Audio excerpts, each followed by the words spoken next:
We intend to offend. We will offend.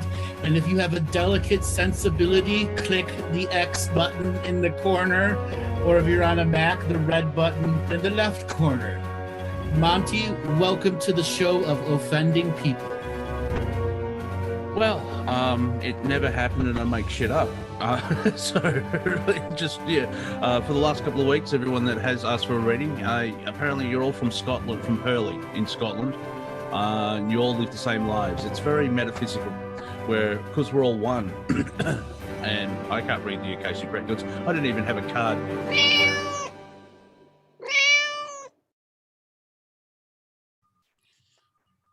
Welcome to another adventure into comedy. I am joined by intrepid comedical co-host Monty Dean and Senior with the new mustache, Bruce MacDonald.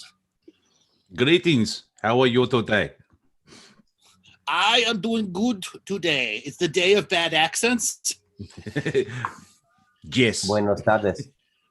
And Bruce, the Magnum PI of the Talamanca Mountains. Solving crime, one holiday at a time. Now, for all of you that are new, go ahead. I always considered a mustache the domain of a cop or a pervert, but up here in the mountains, I just don't care anymore. Yes. Now, if you are new to a comedy show done by a spiritual master, we intend to offend, as our opening credits said. If you're one of those people who wants to have a reading and wants to know your motherfucking purpose, this is not the show. Call back on a Thursday. If you are going, I want to know about baby raping lizard wizards, and why aren't you telling me about the future, and why don't you dream of David Wilcock, blah, blah, blah, blah, blah, blah. Fuck off. This isn't the show for you. Click the X button on the side, or on a Mac, the red dot on the other. We intend to offend. We shall offend. And guess what? If we don't think we don't live up to your version of comedy, and you want to go and troll the thing, Ronnie's not funny. Fuck off. Okay? You would come on and try to do 2 straight hours of comedy nonstop, unprepared. Improvised. Yes. As well, you do actually have a purpose. It's laugh, you bastards. Exactly. Not to mention, it's 7:00 in the morning for Monty. Yeah. I'm still in the dream state. Exactly. So you all you Monty haters out there, you learn to love Monty, or guess what? I will make Monty the grand master of this show, and he's going to talk for 2 straight hours. Yeah, that just gave me an idea, Andrew. On the next Thursday show, I'm going to ask you how I can feed off their anger. Ooh, we're going to tap into troll power. Yeah, it's like, the more you give me, the stronger I am. Feel the power of the troll. The troll side is very, very... It believes you aren't funny. It truly believes you aren't funny. You underestimate the power of the troll side. Exactly. Now, because tell the troll a joke. Tell the troll a joke. Well, actually, I can actually start with him down with your comedy power. Strike him down and take your place beside me. Yeah, take your place as MC of the comedy show. I've been watching Return of the Jedi again. Good. Let the hate flow through you. Let the comedy flow through you. Yeah. Put on clown makeup, for you are a leftard. Exactly. Now, embrace your comedical co-host energy and feel the power.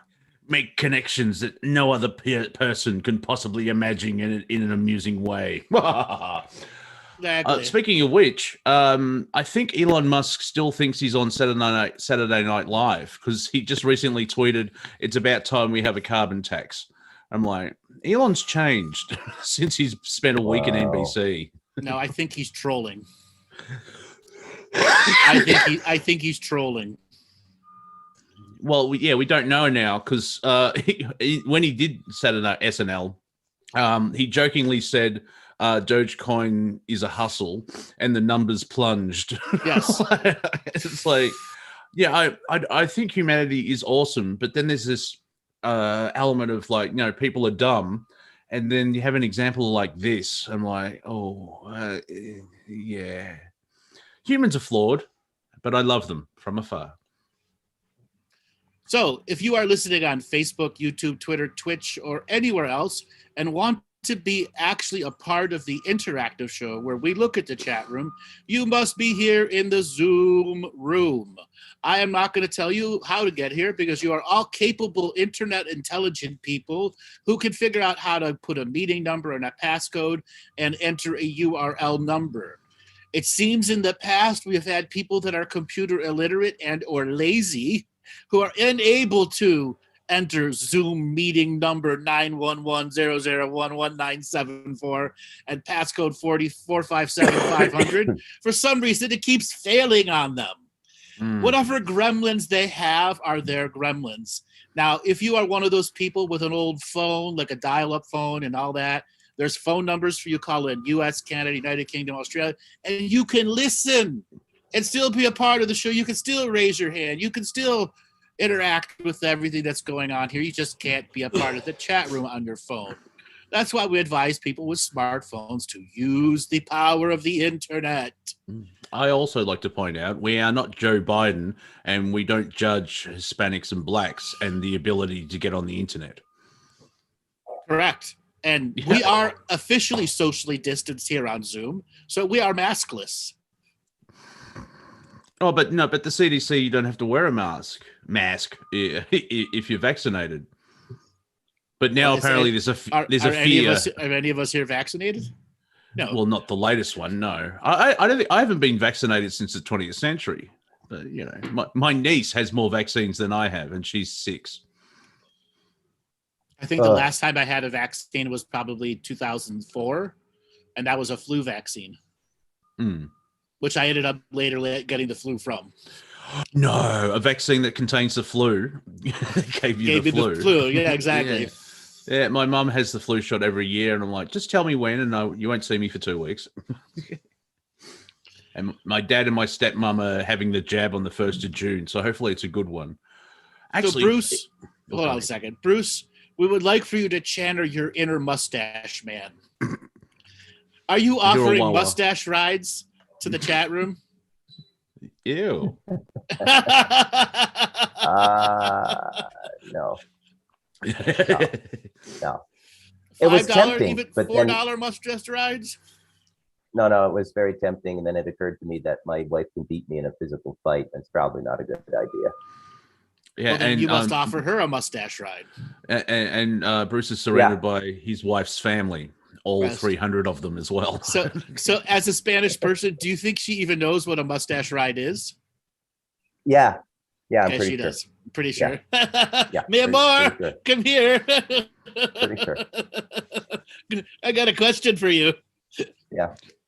And then we see a fist come out. Poof.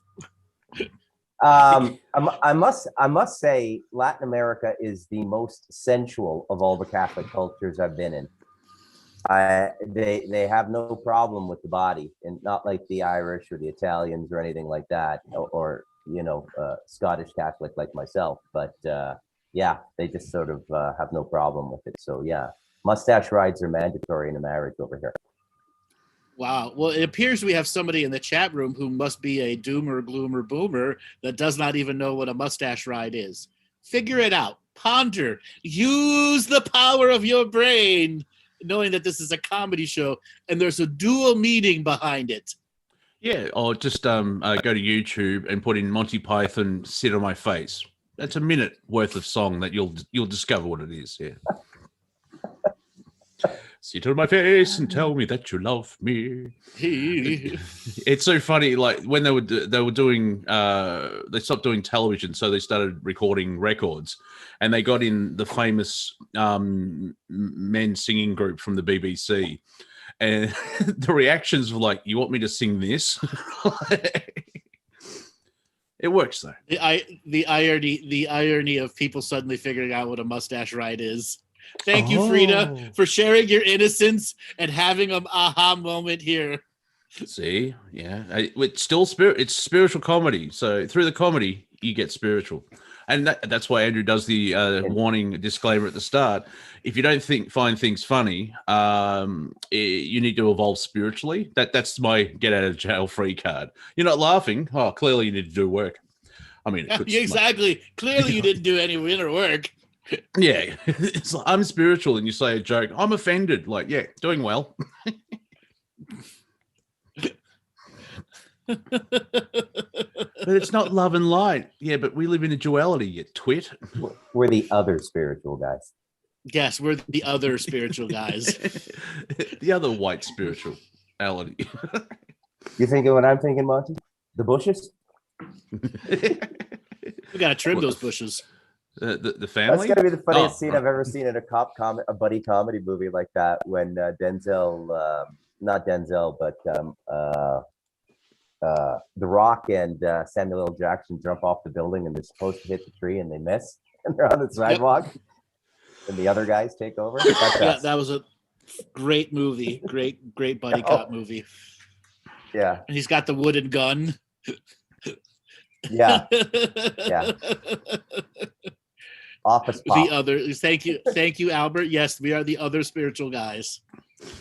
I'm just waiting for The Rock to have a sex allegation, and I'm sure someone in the journalistic world that thinks they're a comedy, the headline will be between the Rock and a hard place.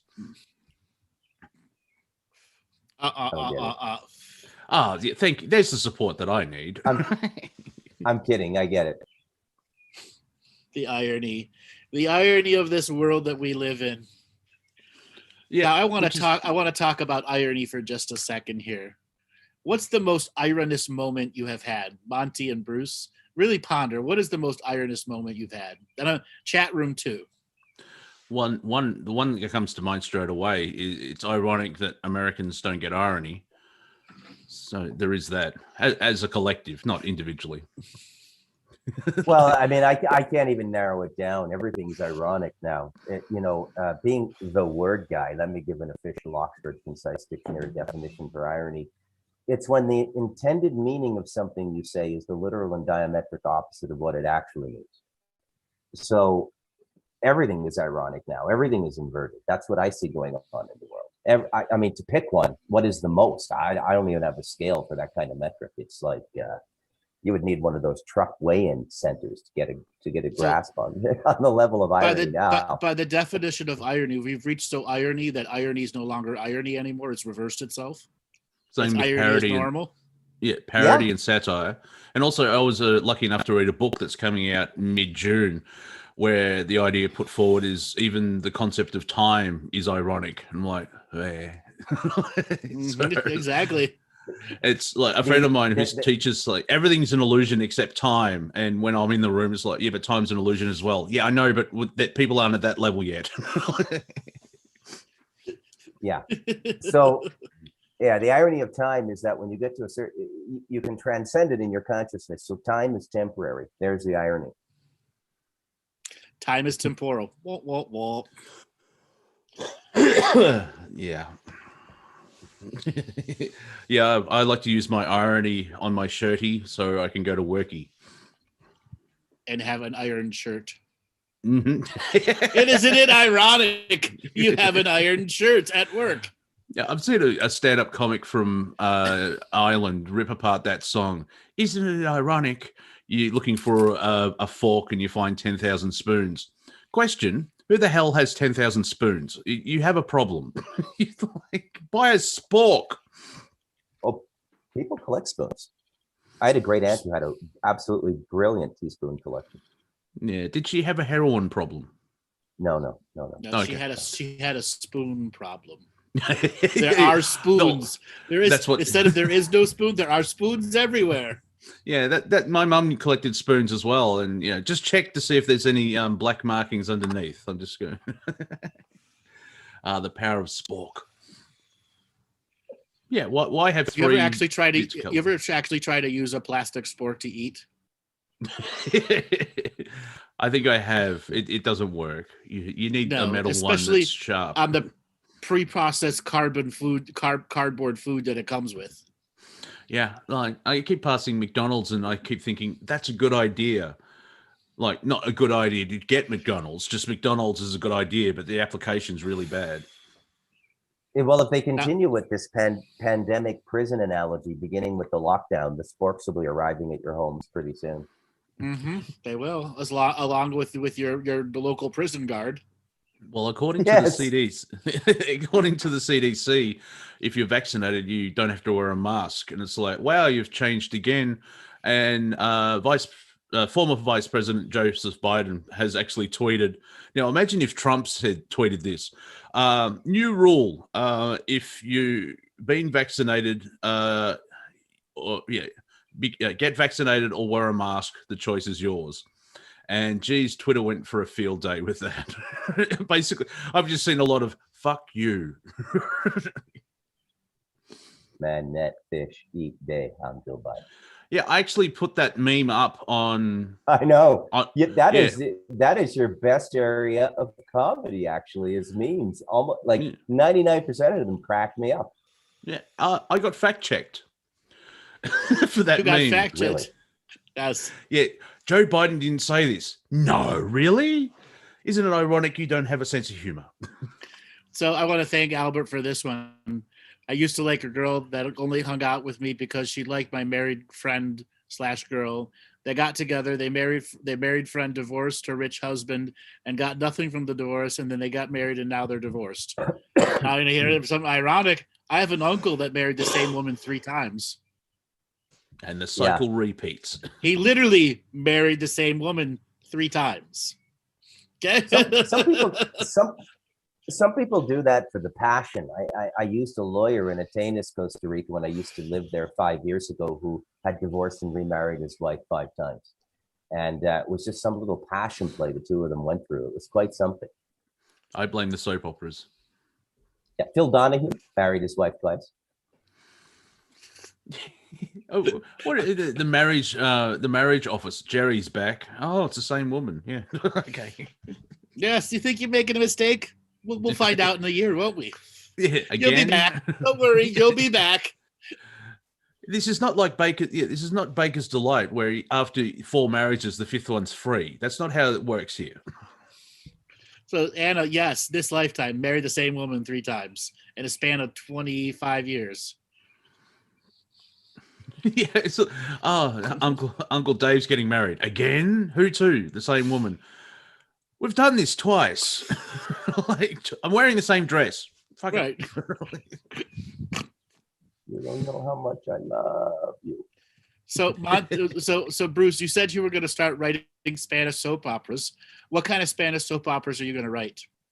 Oh my God, I love all of the soap operas in Latin America come out either Colombia or Mexico. About 80% come out of Colombia and about 20% out of Mexico. And it's just, they're all kind of like Dallas in the 80s, but the drama and the look is just to the max. It's a 10 out of 10, right? And everybody's got the attitude, the chin up, and you don't even have to speak Spanish. You just watch the pictures and you can pretty much guess what's going on. The body language is so descriptive. You should get that NGO that came around to fund a studio to do soap operas on the Talamanca Mountains.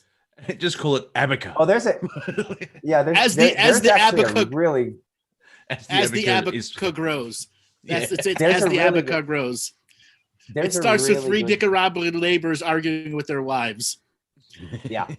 Yeah, there's a really good sitcom up here, man, between all the characters up here, the Cape Cod natives, the Nicaraguan laborers, the single men crackhead alcoholics, and it's just you could really, I have one question. I was thinking of doing a little YouTube channel. Just like My Life in the Talamancas. Yes, My Life in the Talamancas. I always threatened I was going to write a soap opera when I ran coffee shops called As the Coffee Pot Drips.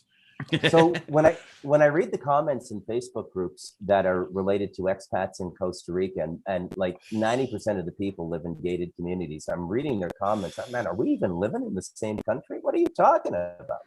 It's just such a different experience, right? When you go somewhere and you go into a little let's call it gringo town like Chinatown, and I rented a house for 2 months in a gated community at a beach, when my son first came over in 2016, and the drama going on in there was just absolutely outrageous. They had like a condominium committee board, police to catch your, if you didn't clean up your dog poop. It was ridiculous. It was like a gulag. All the things that you left the States for. Yeah. Is it because it's in Spanish? Does it give it that extra little pep and if you watch it in English, would it be the same? No. Well, in the gated community, it's all in English and it's all Americans. And if you don't know, Monty, there's a big difference between a Canadian and American. So when you're living in a gated community full of Americans, it's quite an experience. Yeah. I think they call that New York. But I'm just, imagine the soap operas, it's all in Spanish and like that's just the cherry on the top of the cake of the drama and the acting. It's because in English it would be like this, like EastEnders has been going for, decades in England and they all speak like this, don't they? Like I'm having a dramatic moment and I'm sounding like I'm Michael Caine. So you actually sound more like David Icke there. The Costa Rican sitcoms are kind of like Three's Company with the 1970s Doctor Who set budget. Oh, nice. We've got £10. Quick, build an apartment. But they do just fine. People like them. Yeah, well, South Park is a good example of like you don't need $300 million CGI. You can have construction paper. It's the story. Yeah, absolutely. I'm all about the story, Monty. Yeah. Really? You know that. A writer all about the story? Go figure. I'm all about the story. Well, I still think you should ask the NGO about funding a soap opera movie studio. You have the technical background to do it. I could easily do it. Yeah, I studied journalism school as well. You even have a producer from Colombia named Robert that can come around. I've got a title for you. Yeah. I've got a title. Not Without My Llama. I would call it perros y culebras. So all the women in Costa Rica refer to the men as perros, dogs, and all of the men refer to the women as culebras, snakes. So perros y culebras. And coming up next here on HBO, Dogs and Snakes, the love story of Southern America. Where the terrier falls in love with a cobra. What happens next? Then a mongoose turns up into the scene and things get hairy. Exactly. An Indian mongoose. I can verify there are no mongoose here, Monty, only because I'm looking for them when I want them. Just rewrite that Monty Python sketch. A tiger in Africa. Shh. It works. Anyways, mongoose are evil beings. They are not pleasant. They are like cracked out angry squirrels. Yeah. Squinges. Yeah. God put a lot of viciousness into that whole weasel genus. I'll tell you right now. I mean, the honey badger, the wolverine, the fisher in Canada. It's just this is a very vicious animal species there. The whole genus of the weasel. There's not one of them that's not formidable, no matter how small they are. Yeah, it's like Australia. The 90% of the animals in Australia want to kill you. 30% can. The other percentage want to, but they can't.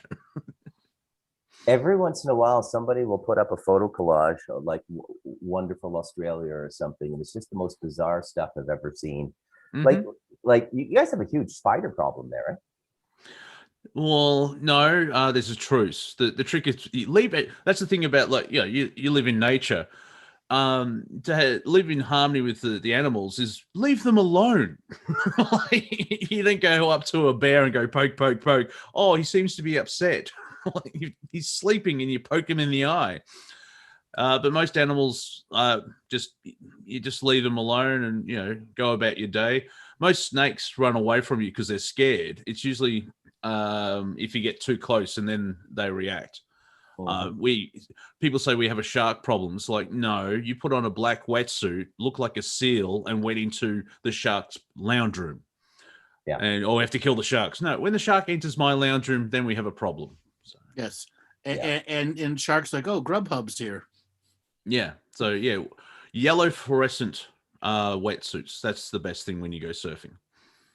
Because the shark are going, what is that, a glow stick? Oh, I'm staying away from that. What happens in Australian daytime TV? What's going on there? I have to remember my stoner days. Well, we show American soap operas. So we don't actually, our soap operas are around about dinner time, tea time. You have Neighbours, Home and Away. Neighbours is still going because it gives people in Australia in the industry work, but it's very successful in England. So it's made for the English audiences. And it's just, quick writing tip. If you want to write for a soap opera, something bad happens at the start of the episode, and then you make mistakes for the next 20 minutes. Yeah. That's basically the writing formula. Yeah, it's just normal life stuff. I think Coronation Street out of Britain is the longest running daytime TV show, if I'm not mistaken. Yes. Yeah. They might have started the whole thing actually. Downton Abbey is really a soap opera. Actually, no, the longest running episode. Actually, the longest running episodic in TV history is Monday Night Raw wrestling. Yeah. I did say longest running soap opera though. Okay, so I didn't hear that part. I thought episodic. I know for a fact that the longest running episodic is WWE wrestling Monday Night Raw. That started very early 80s, didn't it? It's like yeah. Because there was, before Coronation Street, I think there was a show called Compact. They've had soap operas on the BBC since the 50s, but they don't seem to drop off. Here in Australia in the 70s, we had Number 96. But Home and Away started, I think, about 88. Neighbours is 87. Coronation Street's around that. The Bill had a nice chunk, about 2.5 decades. Doctor Who's been going since 63, but it had 16 years rest time. Even Star Trek, but even with Star Trek, it only lasted 3 seasons, but the franchise has been going since 66. Yeah, good call. I forgot all about that. The original was only 3 seasons. That's kind of amazing when you think about it. And then they didn't touch it until Next Generation, right? That's right. Yeah, 87. But the films were very popular. Star Trek: The Motion Picture was the mid 70s from memory. Yeah, 79. Yeah. And I think Star Wars kicked that off. It's fascinating where Rocky was 1 year before Star Wars. And if you remember the 70s, if you look at all the films, it's like Charles Bronson and the Disaster movie. And then you had these 2 big movies come out, and they were vastly popular because it was a hopeful journey of, the hero's journey. Rocky was made on a shoestring budget, and it was huge, and that I think that started the whole sequel thing. Star Wars just turned into a trilogy, but before then there wasn't. You had Planet of the Apes, but sci-fi movies back then made 5 million, which was a success, but very low profit margin compared to everything else. And then Star Wars came out because it was completely different. When the crew was making it in England, they thought, what is this crappy little sci-fi fantasy fairy tale? And then it just exploded. Yeah, I think there's an untapped market in sci-fi. I think that if you humanized it more and gave it more drama and made the sci-fi or the context of the show only one facet of it rather than, the horses leading the cart. Said the man who despises sci-fi. Yeah, I'm not a huge sci-fi guy. Andrew and I had this conversation off air. Yeah. But as a writer, I can tell you there's a lot missing there that could make it a lot better, right? And because you avoid sci-fi like a plague, you've never experienced Battlestar Galactica, the remake, or Babylon 5. Let me tell you something. J. Michael Kostritsky will make your writer's butt pucker in 122 episodes. I did see the reboot of Battlestar Galactica with Edward James Olmos, and I thought it was brilliant. I got hooked on that.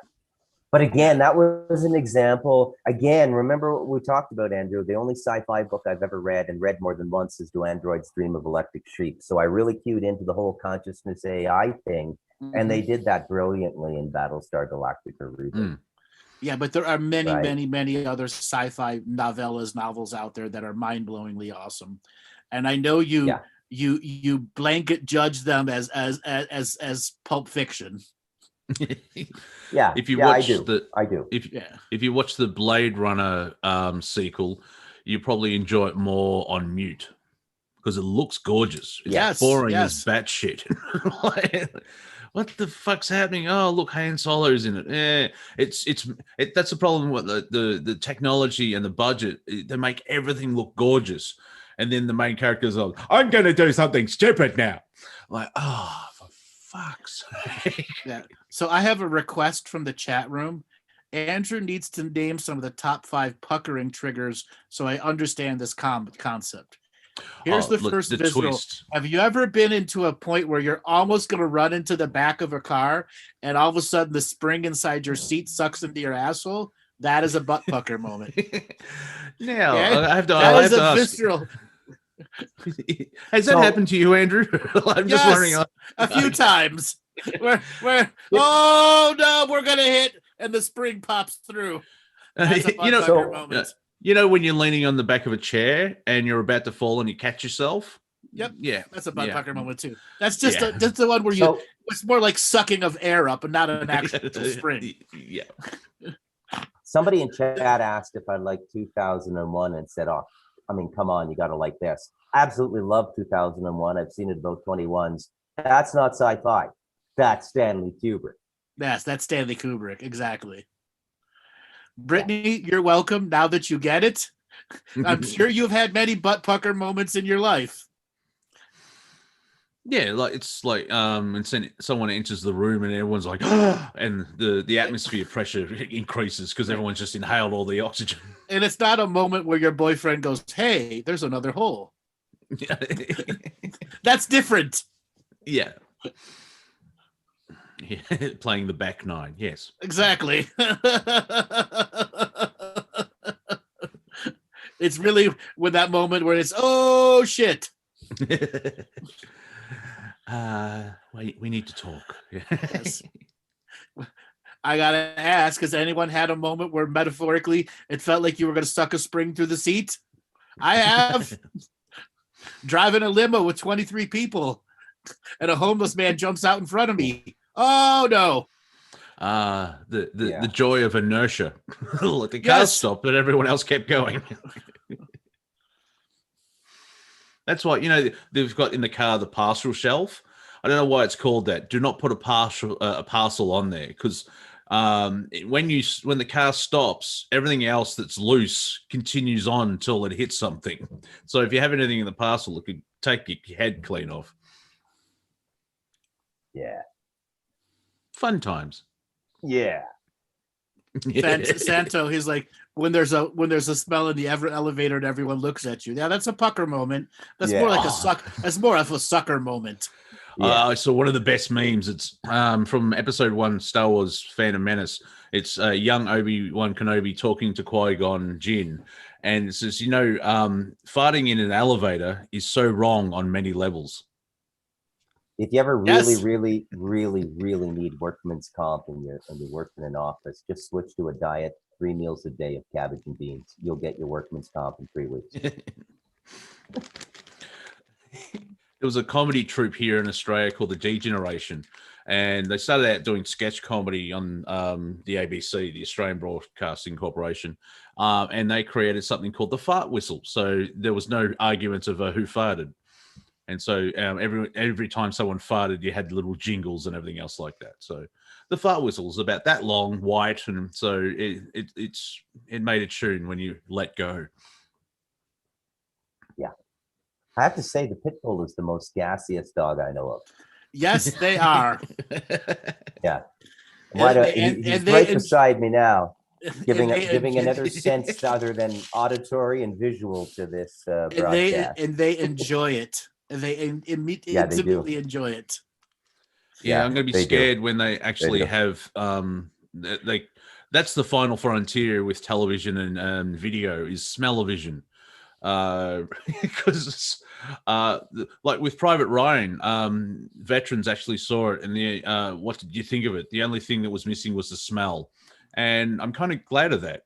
Where just the mass slaughter and Steven Spielberg knows how to start a film, doesn't he? Like 20 minutes of just carnage, and then the story starts. Yeah. So I went to India for a month in 2012 with my son. We went on a little trip. I took him a week out of school, and then we went over the Christmas break. And when I came back, some people at work were asking me, what's it like? Is it really like that movie Slumdog Millionaire? And I said, yeah, exactly like that. But you really can't understand it absent the olfactory sense. You just can't get it. You have to be there. Yeah. It's amazing how they've let that place go, right? And now, as the, when you look at COVID and New Delhi and stuff, I mean, it's just, how they say that, any ancillary condition will exacerbate the virus. New Delhi, the entire city is an ancillary condition for everybody living in there, all 24 million people. It's all one giant petri dish. Yeah. Really amazing. There's irony. The people who invented Ayurveda living in such an unhealthy way. There's irony right there, right? That's right. Mind-boggling. Now, since the conversation of gas has normally aroused out of its normal way, I'm going to share a story. I know I've shared once before, but there are some new people here. So many, many, many, many years ago, in a galaxy far, far away, I was just learned how to drive. I was like 16 going on 17, and my middle brother Mike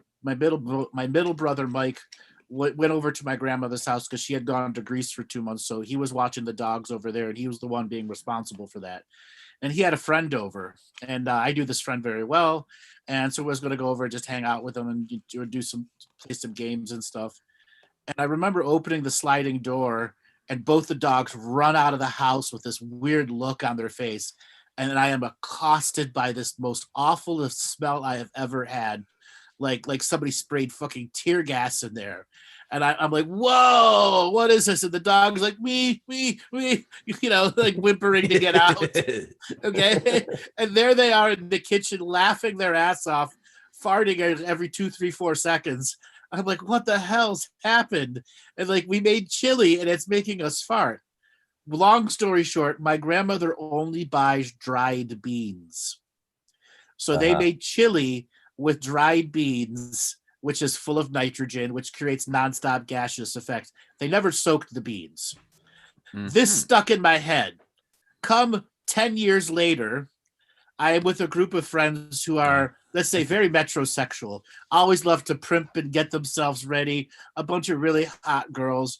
And every other Friday, somebody was going to make dinner, and then we'd all go out, and it was my time to make dinner. And I decided to make a chili as a joke. But I used steak instead of ground beef, and I fried it. I made it perfect, and I used dried beans. And then we went out to nightclubs. Intentionally. Oh, yes. Oh, intentionally. This was a prank that I was going to play on them. And I knew that some of these girls were, let's just say, very social. And I had to hold it in, and I'm watching like girls in tight clothes, like a bubble popping up in the spandex. Metaphorically. Oh, it was so, I cannot even, I know I've told this story before, but yeah, I had for years, I couldn't say anything because I know I would have had a hit taken out on me. Yeah, I like that part of the story is like, years later. Oh, by the way, you remember that night? Well, everyone ended up it got to the point where girls were going to the bathroom all by themselves. And why do girls in a club go to the bathroom by themselves? They don't want anyone to know. You just have David Attenborough in the background. C has the one female pairs away from the flock. Exactly, pairs away from the other, or they're out on the dance floor and no one will grind with them. No one coming close to grind. Oh yes. I love fighting in nightclubs because there's so many people, and if you're hitting a nice stride, because I was we call them glassy bus boys. Basically, you've learned how to maneuver in a crowd, and so you can get from point A to point B in a nanosecond. Because everyone, it's like running through rain. You're that fast. No drops on you. But if you fart during that, you can just hear, it's like a sonic boom with farts where you go through, you let it out, and then there's that enough time has dissipated where they don't know it was you, but there's this wafting obnoxious cloud Right. following you along in your Right. wake. You know, and then there's pictures of that night, which I later found out later, where they're like sweating from trying to dance, but you could just tell that in the picture they're all gassing up a storm. You know, no one wants to dance with them, nothing. I later found out one girl went home with a guy and he went to go eat her out. She farted right on him. When we arrived at Denny's, can't tell you how many people were blaming it on the pleather seats that that was the seat making the noise. It wasn't me. And there's all that fear, you know, when you go to fart and it's not. Yes, but the thing is, these were juicy rumblers. That's the nature of what happens when you have unsoaked beans. Yeah. Okay, it's just like the cheeks go. Yeah. There's force behind it. The joy of the digestive system, ladies and everyone. See, here we have comedy, spirituality, and medical information. So Colleen's saying you're a horrible friend. Well, these girls deserved it. Okay? I'm sorry, my friends. They deserved it.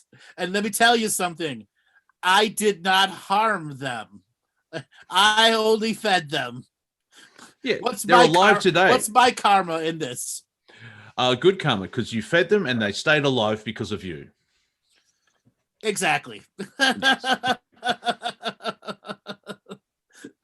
am I a bad person? I fed you. You're still alive today because of me. Anyways, over the years, I ended up, I had to tell someone, and I told my one friend, Dave, and he's like, you did what? I remember that night. I remember. Oh my God. He's like, I had to walk up with my fucking ass cheeks puckered up everywhere I went. They remembered the night. I'm sure they remembered the night.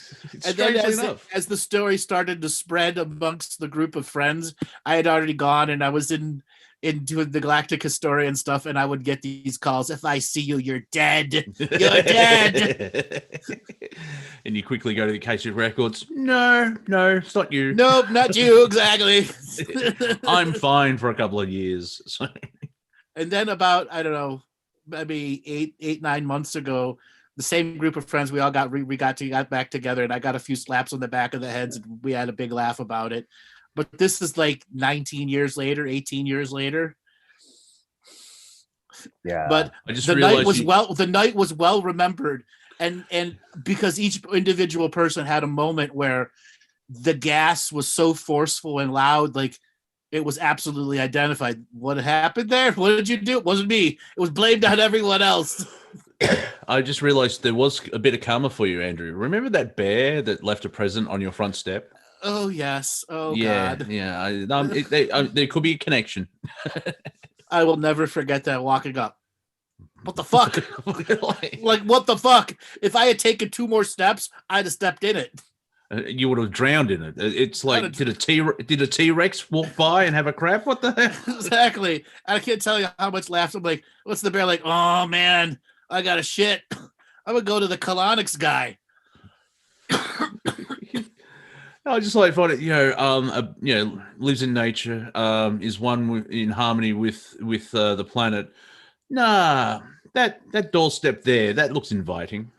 So I now invite everyone to ponder who in your grand family would want to have a chili. Yes, there it is. That is the bear shit. That was the size of a giant snow shovel to get off. That thing is like literally like 3 feet round. Okay. And that picture right there, if I had literally taken 2 more steps off my porch, it would have been right. I'd have stepped right in it. Like his paws must have been on my porch steps as he's going, oh boy, it's coming. Breathe, push, breathe. Yeah, exactly. Anyway, so I invite everyone to remember the unsoaked beans, and may your family have an enlightened moment. Yeah. Thanksgiving should be interesting for you this year. You'll be putting masks back on. Yes, gas masks. Yeah. I wanted to buy, like during lockdown, if I had the money, I would have bought one of those Israeli gas masks. They're about $200 each, and just walk around and mumble stuff and yelling at people for wearing those flimsy little cloth masks. Mm-hmm.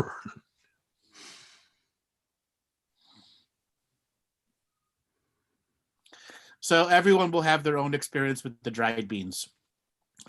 Anyways, long story short, once the truth came out, there were some evil looking eyes at me, but it was a comical moment 20 something years later. But did I live in fear? No. I lived in laughter that these hot 10 girls, just were having the moment where the spandex was having some bubbles in it. And this is from a man that, a decade and a half later would, for spiritual cleansing, basically tell everyone to get colonics. So, yes, get colonics. What the hell's wrong with you? You're backed up. You got 20 pounds of shit in you. That's what's wrong with you. Yeah. And it's interesting when you have those fasts. Like, I naturally, my body's gone, no, we're going on a fast now. Like, all right. And when you take a dump and it's pure black, it's like, what the hell did I eat? That's that MacDonald cheeseburger from 16 years ago. Yeah. Yeah, it's interesting how the doctors go through medical school for 4 years, but they spend one morning on nutrition and the digestive system. It says, Colleen, thank you. Andrew is the colonic crusader. That's right. Instead of a big cross, it's just a little circle. With his cape and his tube. Yes. Now, are you a villain or a superhero? Well, it all depends on how you perceive the colonic. Yeah, he's in the gray area. He's in the gray area, yeah.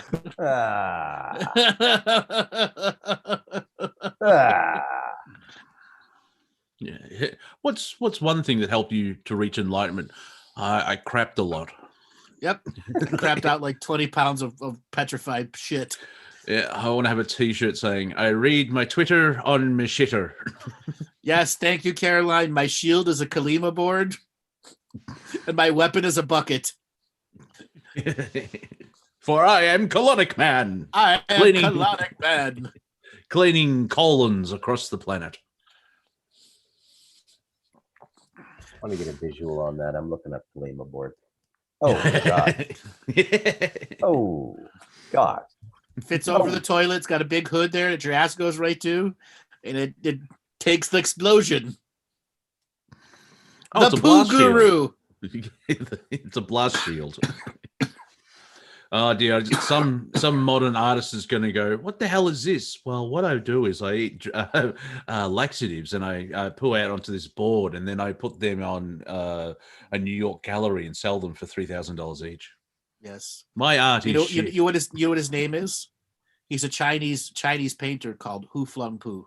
And his brother and his manager, who's his brother, he flung poo. Yes, he flung poo. Exactly. Yes. It is, and the whole family is we flung poo. Yeah. From a I'm lower the poo. province. Thank you. I'm the poo-roo. I just talk shit all the time. Exactly. I just show me your shit, and I can tell you what's wrong with you. See that? Yeah, that went on a journey. The Emperor of China had a medical personnel just assigned to inspecting his species. That's a true story. Yes, yeah, it's in the movie. It's the one thing I remember from the last Emperor. Well, I want to watch it again because it's a great movie. But the one I remember is there's a guy that an 8-year-old emperor takes a crap, and then the guy sniffs it just to make sure.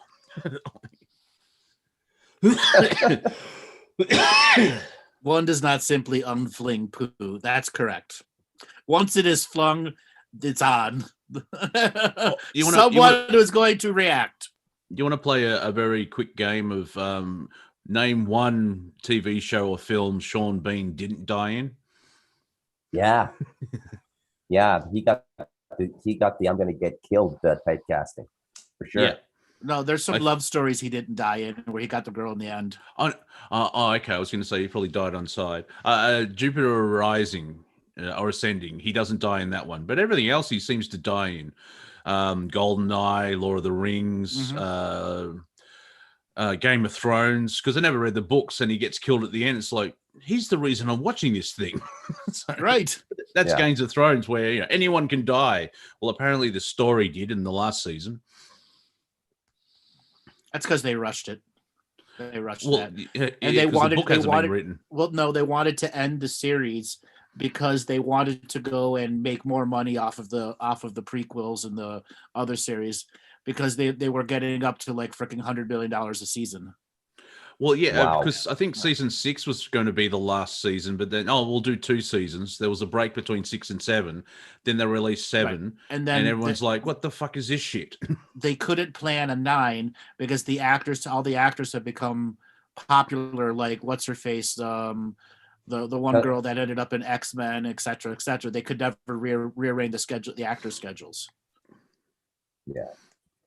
Yeah. So, that turned 10. That TV show was 10 years. The anniversary was about a month ago, and no one cared. That's how bad the last season is. Where it's like, yeah. They almost undid the whole series with that last season.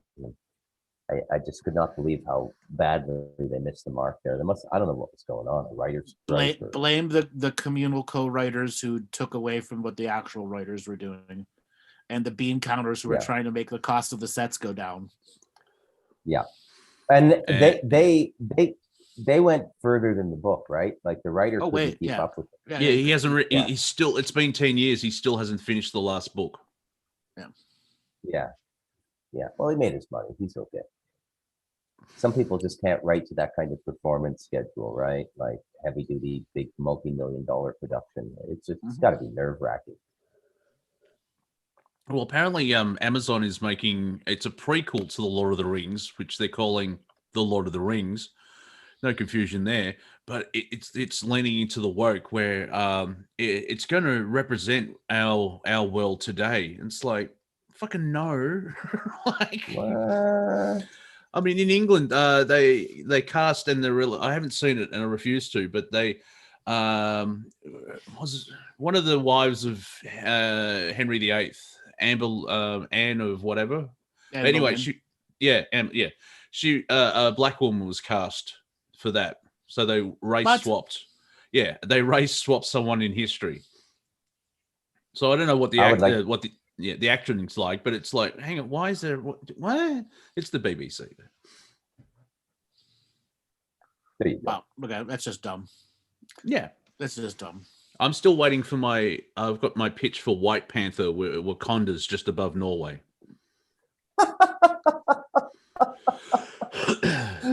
Oh my God. There is no White Panther. Well, there's no panthers in Africa either. Yeah, exactly. You're out. That is actually a Central and South American animal. You're absolutely right. Right. Ah, dear me. But the guy who played Black Panther, he hid his cancer and he passed away last year. He was a good actor. Yeah. Yeah. Chadwick Boseman. That was a bit sad, actually. Too young to go with all that success. Yes. And Anthony Hopkins won the Oscar, and everyone on the left freaked out because, like, no, he's dead. And but I heard someone say they should just make an award for Anthony Hopkins. Every time he releases a film, he gets the Anthony Hopkins Award because he keeps winning the Academy Award. Yeah. Okay, man. Did you guys watch any of the Oscar-winning movies this year? Nope. No. I don't even know which ones they are. I don't even know what they are. I still don't pay attention to that. Yeah, I was a little curious. So I watched the one that won Best Picture. It was directed by a Chinese director, and not Chinese American. She lives in China. And it was starring Frances McDormand from Fargo, Marge Gunderson. And it's just basically was like a PBS budget documentary on living out of your van. They actually used like people who really lived out of their vehicles for extras in the group scenes where they would all meet. And I mean, it was just, I could not believe this got Best Picture. I mean, lost sound. Class could have done a better job. Yeah. Did I go out? Yeah, you're back. You're back. I mean, heck, Okay. the Talamanca Mountain soap opera could have done better than that. Yes. And the Golden No, they're Globes is really bad. the The Golden dogs and the Globes. snakes could win the Golden Globe, and the dogs and snakes could win the Oscar. So The Golden Globes are in trouble as well. Tom Cruise has handed back some of the awards, and it's full of sexism and racism. And it's the foreign press, so maybe the left just don't agree with their opinions. I don't know what's going on there, but all those award shows are just dying in the ass. Same with major sports as well. All the ratings now during lockdown, you think people would watch more television, but their ratings are dropped because of all the political pandering and virtue signaling. Because sport used to be about sport. Also, you know, when you close down the pubs, you just can't go out to watch the sports, and you have a nagging wife at home who doesn't want you to put on sports. She wants to watch, fucking Oscar-winning fucking van homeless people. Yeah, put on that dog and snack show. That's so much better than this sports ball that you watch. So I have a question. Who exactly is the Hollywood foreign press? Like, I don't what countries are we talking here? Like Morocco, Spain, Portugal, France? Like, what are we talking? England, here? Australia, everyone that's not. It's everyone who's not from the United States. Major cricket groups. Yeah, think cricket. So think cricket. Canada.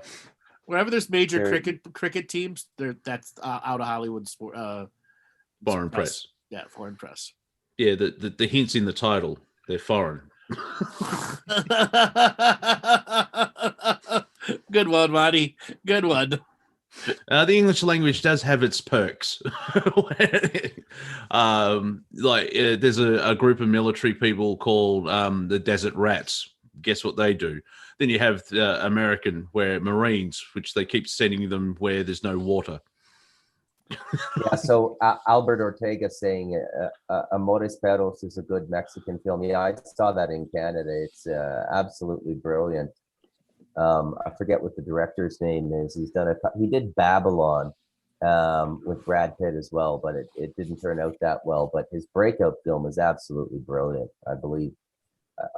Albert, am I right there? Are we talking about the same guy? I think we are. Yeah. But film has always been a funny thing. It's been curious to me, right? So like growing up, I looked at what was coming out of Canada. We're about double the population of Australia. And Australia, you guys always just could blow us away. You did like really good films. Gallipoli, Breaker Morant, Mad Max. Once We're Warriors. Yeah, Mad Max. Yeah. Once Warriors is New Zealand, but that's very Australian. Anything popular from New Zealand, we say it's Australian. Oh, Russell Crowe, he's good. So he's from Australia. Oh, Russell Crowe threw a phone at an employee at a hotel. Oh, that New Zealander.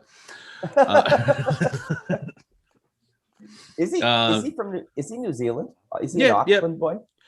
I'm not sure where he is in New Zealand, but his cousin played for the New Zealand cricket team. Okay.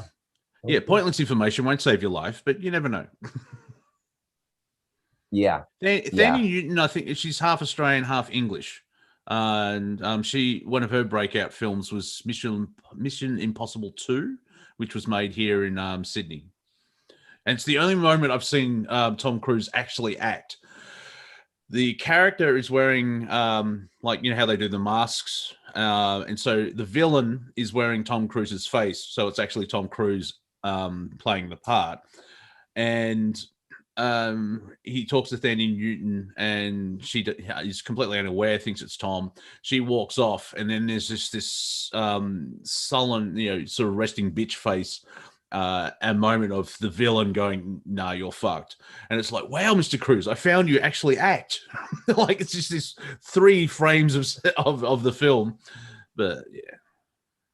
And irony, Santos says he is just driving by Russell Crowe's property in New South Wales. Is he still owning that? Because he sold off a lot of stuff as well. So he says yes. Yeah, interesting. Because, he was married to a lovely lady. They've got kids. And if you've seen Russell recently, he's expanded. He's aging well. If you haven't seen one of Russell's breakout films, I don't think you would. Go ahead. He wouldn't turn down the chili Monty even if you told him it was made with dry beans. Yeah. So But he put that weight on for a roll. He actually put 40 pounds on for a roll. Oh, okay. Well, he's a large boy. Well, he's just playing Russell Crowe now. Yeah. Well, and he has a band too. Yeah, and he's a method actor too. So yeah. Well, there's a reason that he's successful. It's not like Robert De Niro was still fat Jake LaMotta. I mean, you're supposed to take the weight off after the role, right? Have you seen The Irishman or How to Paint Houses? Yeah, I did. Yeah. De Niro had to wear lifts because he's so small against Pacino. And so he's got like if platforms this big. I've seen a photo and it looks really weird. You mean Pacino wore the lifts? No, well, I know De Niro did, so I don't know. Oh, that was probably just to get into character because the guy who was playing the Irishman was huge. Yeah, supposed to be huge. Yeah. That's pretty much a requirement to be a mob enforcer. Wear platforms. Well, no, to be huge. Yeah, well, that works. Yeah. A long film, but it's worth seeing once. Yeah, there's no hidden dragon, crouching tiger. Just the huge guy shows up. Hey, you got that money? Don Rickles, the stand-up comic. He, I think he was on a talk show, but he has the best Frank Sinatra joke I've ever heard about Frank, which is, do you know Frank Sinatra saved my life once? Yeah, he said, yeah, that's enough.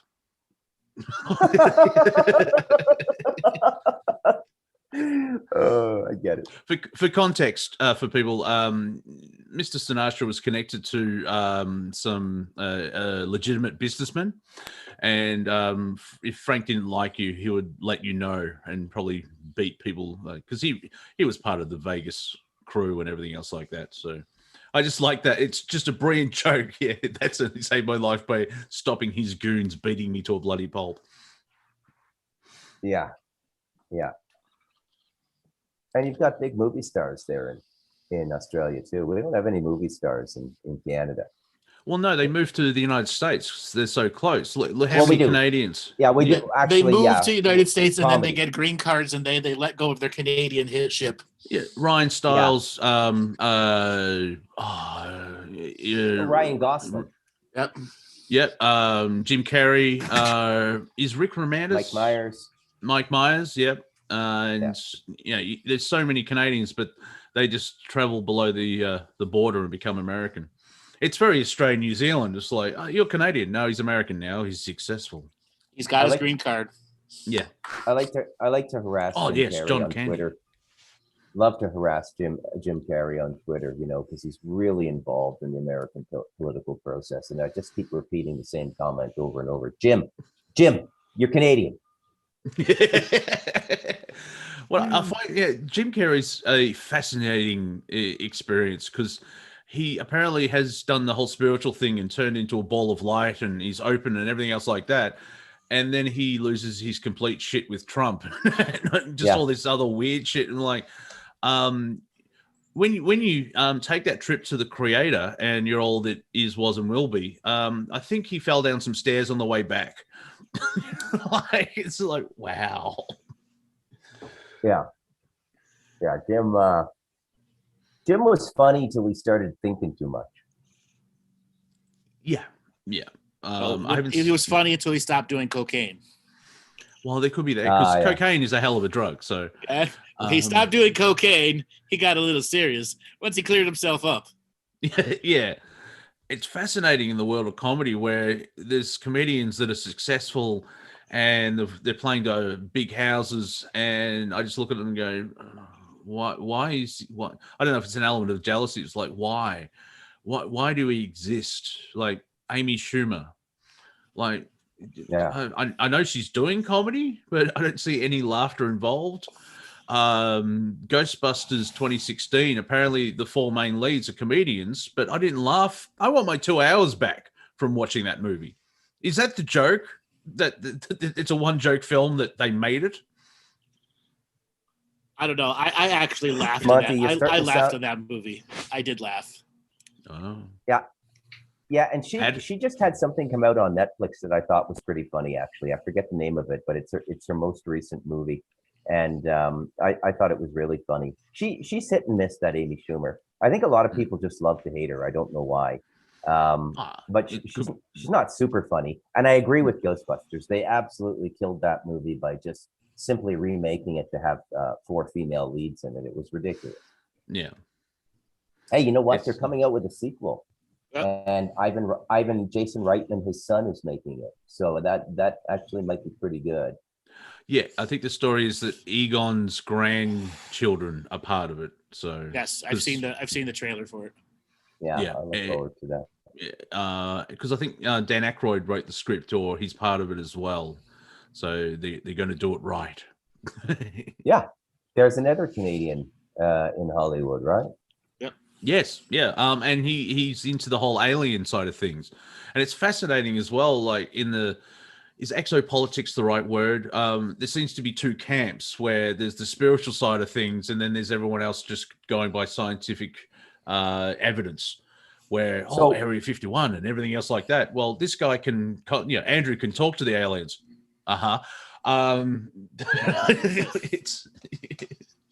So when Dan Aykroyd was from Ottawa, my hometown, and when I was in grade 8, I had a math teacher who was in his last 3 or 4 years of working in his late 50s, and he had actually taught Dan Aykroyd and used to tell us Dan Aykroyd stories. Dan Aykroyd once went on a high school field trip to Parliament Hill, put a briefcase in the center of the lobby, went and hid behind a pillar and screamed "bomb." Apparently they were interrogating him for 4 hours. True story. Actually did that. Yeah, comic he's timing. an authentic comedian. Authentic. Oh, the irony of comedy. The irony of comedy. One man's joke is another man's bomb threat. Yeah. Yeah. Well, yeah. Here in Australia, there's a whole thing of tall poppy syndrome. If you're familiar, taking down people because you're not them. And it's, I would get grief for, you're a dickhead. And it's like, I'm doing the same stuff as, they think Seinfeld's a god and I'm doing something similar and they hate me. I don't know if it comes out of jealousy or something like that. But there's also that problem with Australia. It's like, oh, you're from overseas. Clearly you're better than us. Yeah, same thing. Yeah, same thing in Canada. There's a real crab bucket mentality. We don't like people to get too big in Canada, right? The only person who's really gotten away, a couple literary figures have gotten away with it, like Michael Ondaatje, who wrote the English Patient, and of course Margaret Atwood with Handmaid's Tale and everything. But that's the only people who will allow public adoration of our writers. But we don't have any movie stars in Canada, none, and it's not tolerated. Damn it! It's because they don't pay them well. That's why they all go to Hollywood.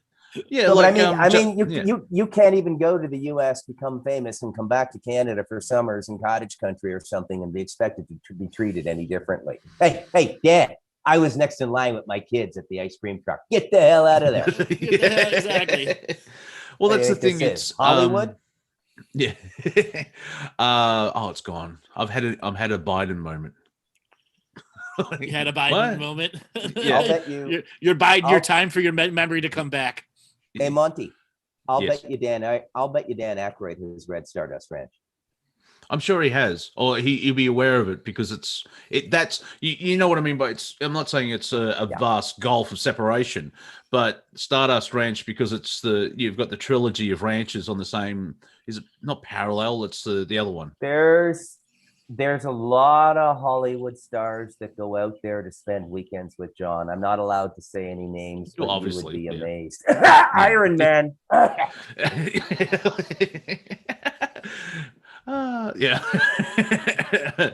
Irony Man. There we go. There's our superhero that we've created for this show. Irony Man. Irony Man. Line is no, I didn't. No, I didn't. It wasn't me. It wasn't me. Thank you for saving. Hey, sorry, buddy, not me. It can't clench on crack. Hey, no. Oh, but yeah, there's a positive side to the tall poppy syndrome. It's very small, but the idea is to not allow someone to become a diva and have their ego inflated, and they walk around like, you know, the emperor's new clothes and all that type of stuff. A Rock by Man starring Monty Dean as Irony Man. Oh, yes. Afghanistan. Come for the Taliban. Stay for the opium. Heroin. Yeah, I like that. You say, yeah, but the US military is involved in the heroin trade. How do you know that? Geraldo went to Afghanistan, was was interviewing the captain of the squad guarding the poppy fields. Like, you don't need to jump to a conclusion here. It's placed in front of you. Right, and that was Fox News that did that. Yeah. And what's the reasoning for it? Oh, see, someone else could make money from it. Burn the fucking thing down. Oh, but it's bad for the economy. Uh-huh. Thanks, Jimmy. Please make Irony Man save the movie industry from mediocrity. There you go. All right, let's speaking about comedy. Can anybody tolerate watching any of the late night talk shows anymore? No. Like any of them? I haven't. No. They completely killed TV from 11:30 onwards. I mean, the late night talk show used to be a mainstay in my life when I was growing up in the 80s. You know, yep. I watched David Letterman at least twice a week. And, you know, I'm old enough to remember Johnny Carson. I used to watch it with my mom and dad. And I am telling you, man, this is a sign of the times, what they're doing to comedy. I mean, those are unwatchable. I mean, Jimmy Kimmel and literally unwatchable. Yeah, the one problem, not major, but a large chunk of the problem is, for 5 years, they've had Orange Man bad. I've seen people react on social media where they hate Trump and they want him out of office, and they're true left, like, you know, sane. But they can't watch this shit because they're tired of seeing the same joke for 5 years, 5 times a week. You know, Orange Man bad, Orange Man bad. And it's the idea, as Joe Rogan points out, there isn't a small group of people trying to control Hollywood. It's the culture that came in, and so everyone is like, oh, what's selling? Oh, well, you know, this person went woke. Oh, we should do that. What's the diversity? What type of who can we hire? Well, what about the story? Oh, fuck that. We need a black guy and a Chinese amputee gay person, and yeah, but the story. No, it'll be fine. Oh, it bombed. Everyone's racist and a phobe. Yeah. That's just business. They're just protecting their business interests, right? You have to be that way in Hollywood for the most part. They're all really shallow. Yeah, but they're not protecting their business because they're not making any money, because it's not, you know, it's escapism. And I'm amazed that like even the BBC, with the way they're doing it, where during Roman times there were more black people there than we're told, and history's whitewashed. Technically, it's written from a white man's perspective because it's the latest. You know, and it's not just white men, and it's just not the British. It's the elite who happen to be from the British Isles, and it all filters down. So, you know, and I'll stop there because I realized I could rant for 13 hours like David Icke, because the British family is connected to the 3 families, and they all can be led back to Egypt and so on and so forth. And yeah, like Albert Ortega says Jimmy Kimmel was a cunt to Mike Lindell. Mike Lindell was all class all the way with Jimmy Kimmel. Yeah, it's just become so politicized. I feel like I'm living in like St. Petersburg in 1984 or something. It's just bloody ridiculous.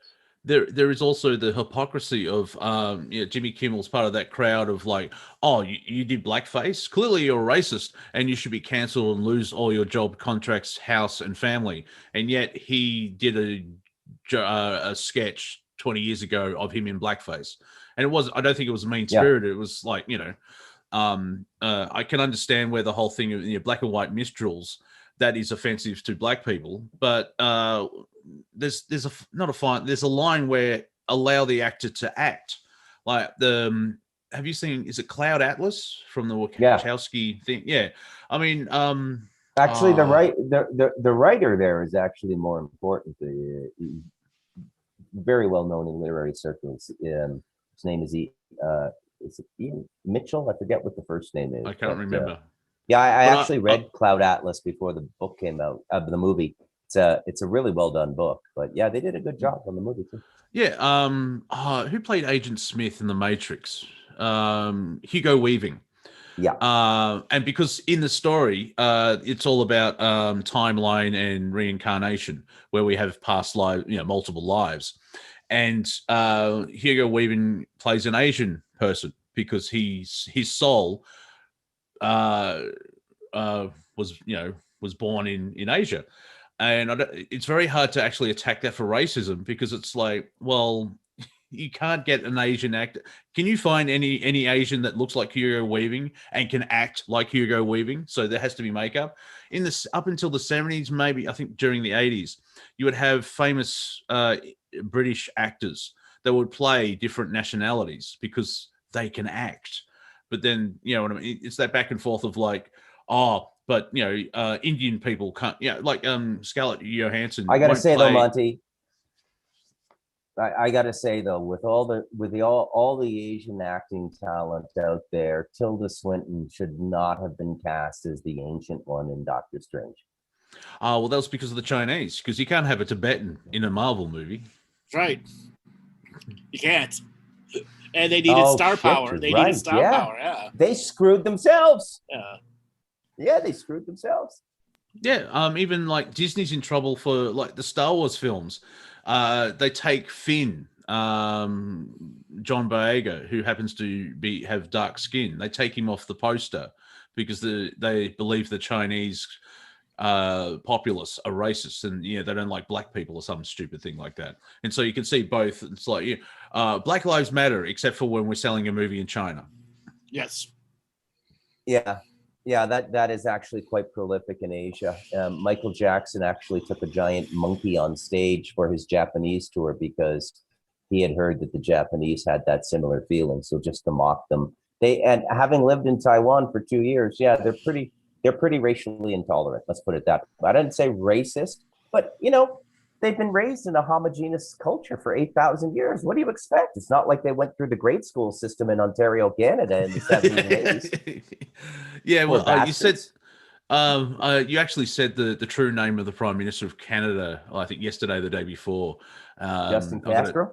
Thank you, because the brain just goes Trudeau, Castro. And like, how can you say that? Just look at photos, for the love of God. Look, get the same. It's not that hard. You don't need a DNA test. It's like so Cash Trudeau. Cash Trudeau, man. I wear cocks on my socks, and I'm plunging Canada into an ever-living hell. Man, that would be brilliant. Actually, just find out what restaurants he goes to in Ottawa. Get a hair follicle or something. Call Fidel Castro's most alienated son since he died and say, "Can I have a hair follicle?" And actually do the test and prove it. I don't think you'd live to get the results to the public. No. I'm fascinated, like in Stardust Ranch, like because I watched your interview with John on Into the Microcosm with Jimmy Jean, and because it's not in the book, you relate it, but it's not said in this way. And John said, I think I'm the first person who FedExed an alien to somebody. Yeah. So it's like, they're tracking everything. It's like, but somehow this man got a grey through the postal service system to the universities. Funny. Once again, the world's run by idiots. Yeah. And I could be wrong, but ruled by psychopaths, run by idiots, and a psychopath is just a high functioning idiot. Yeah, just a high functioning idiot. Yep. Yeah. The great irony. So, guys, should we take some calls?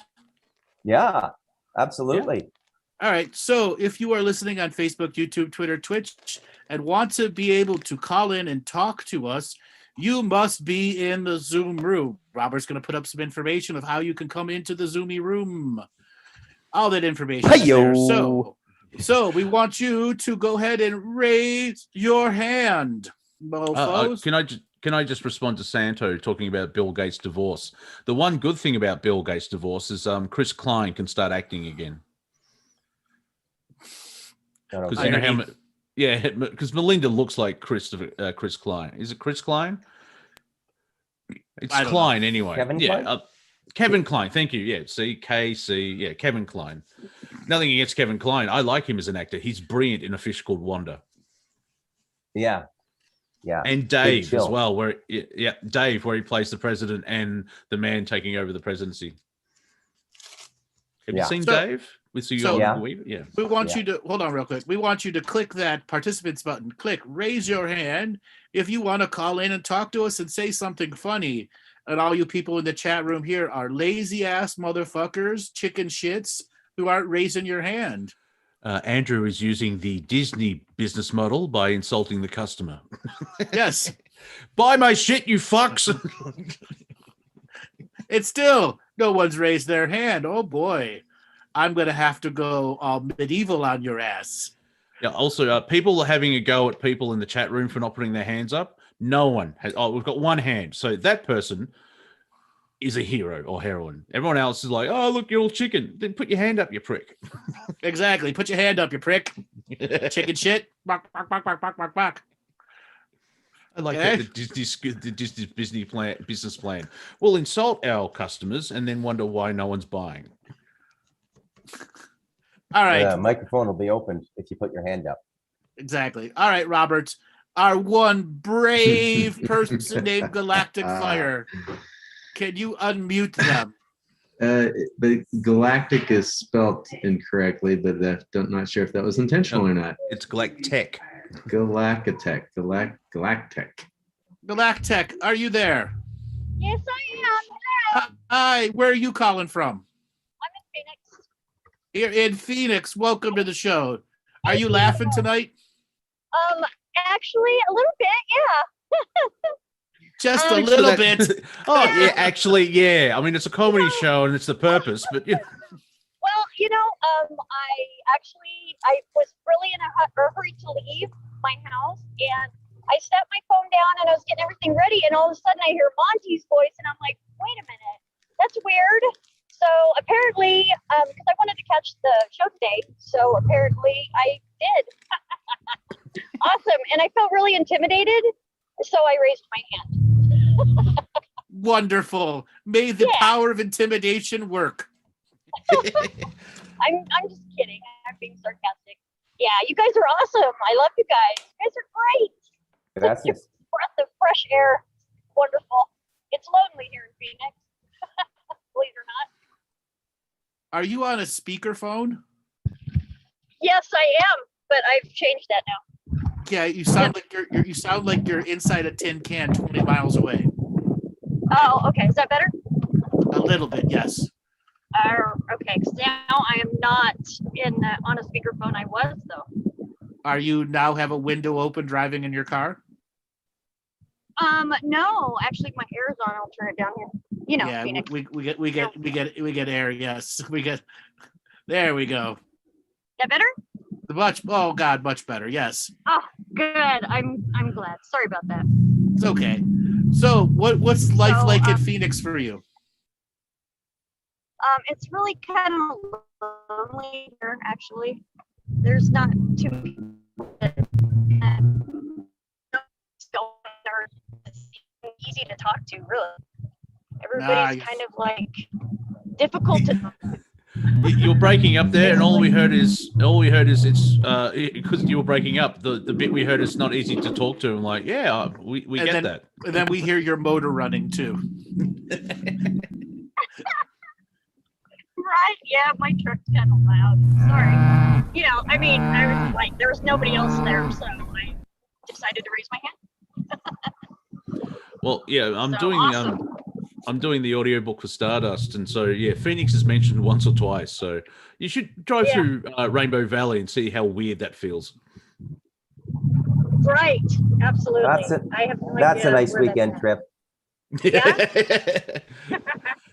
Would you like to see a portal that goes through time? Nothing sus. I heard those are kind of rough, so I might decline that. All right, Donald, we're having a really tough time. Maybe if you pull over, we'll be able to hear you, but the car engine's starting to overpower you. I know, right? Okay, I'm Yeah. sorry. How about if Okay. I try and raise my hand here again in a little bit? 'Cause That sounds good. That sounds good. You're a brave soul. Oh, good. Perfecto. Okay, I'll try back. Okay. All right. All right, Okay. great. All right, Robert. Let's bring up Santo. Or in Australian, Santo. Santo. Come on back, Santo. Hey, Santo. Oh, Hey, he was asking to unmute. Santo. Santo. Must be that connection he has. Because One he's more driving. time. He's driving Santo. too. Santo. Santo. Sending a request, but it's not getting received. All right, we'll come back to Santo. Let's bring up Jimmy the Kid. Jimmy the Kid. You've got a Disney Pixar film in the Hey background. guys, Jimmy the Kid here. Oh, wait, we've Hey, got Santo Jimmy. and Jimmy. Hold on one second. Jimmy, hold on. We've got Santo. We'll come to you just a second, Jimmy. Santo, are you there? yes, I finally figured out how to unmute this stupid phone. Wonderful. I understand you're driving also, aren't you? We're driving, we're just about to go into a little town called Coffs Harbour. Ooh. Don't know whether it's got anything to do with the Rona. We'll check how many masks are in Coffs Harbour.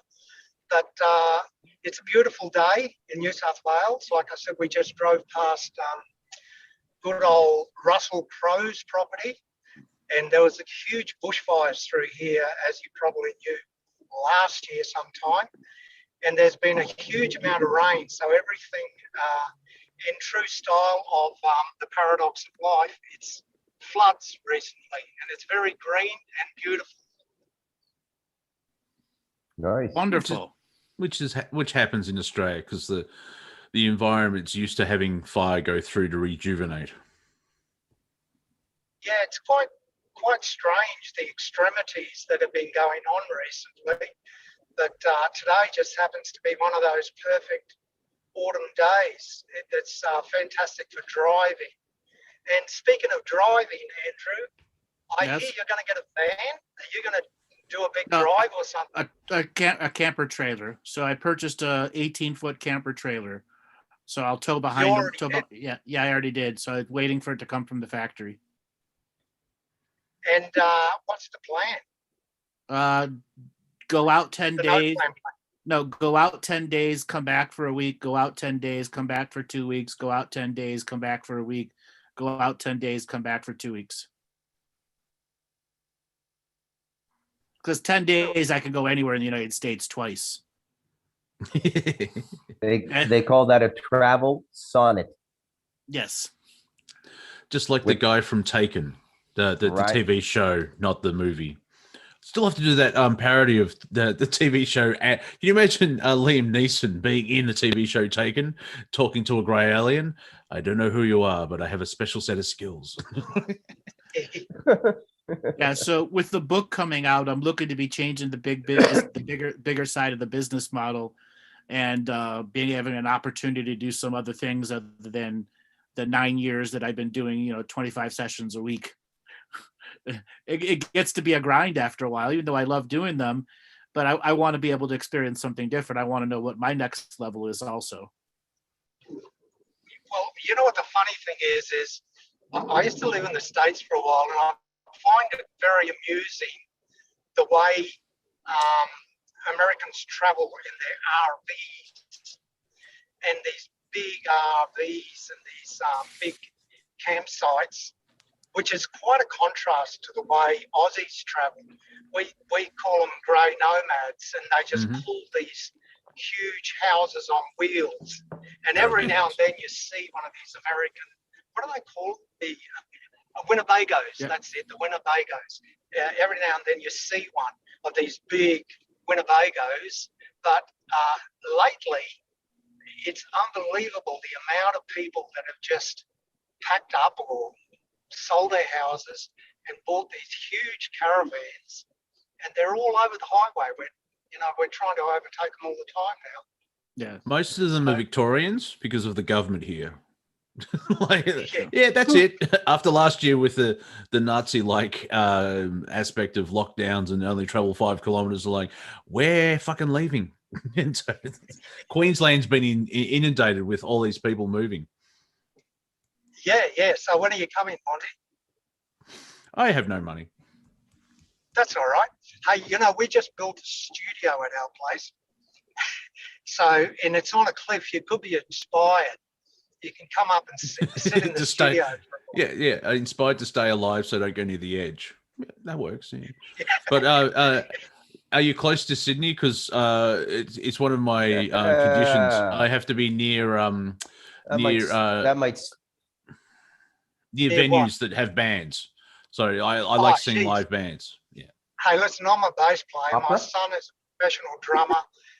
You'll have music coming out of our ears. I was supposed to gig last weekend, but I had an unfortunate incident with one of my front teeth, so I couldn't do it. So we live virtually on the Gold Coast, and it is full of music. Oh yeah. Well, the Gold Coast, that's like an hour away from Brisbane, so that's good. Yeah, because Anthrax and Metallica tour.